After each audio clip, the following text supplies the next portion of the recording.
అవునా? సరే, సరే. నాకు తెలుసక్క. అబ్బా!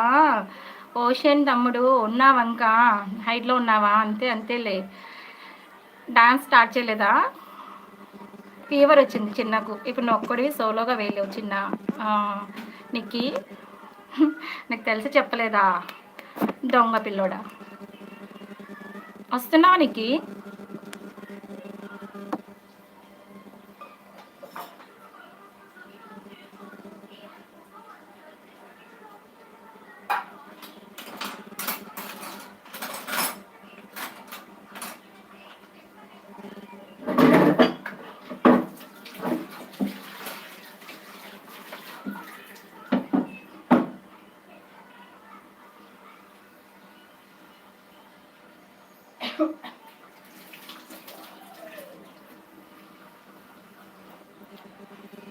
తింటున్నా అక్క. అందుకే హైట్‌లో ఉన్నా అక్క. తింటూ ఉంటే నోటికేం సంబంధం చెప్పు? ఓకే. చిన్న జాగ్రత్త.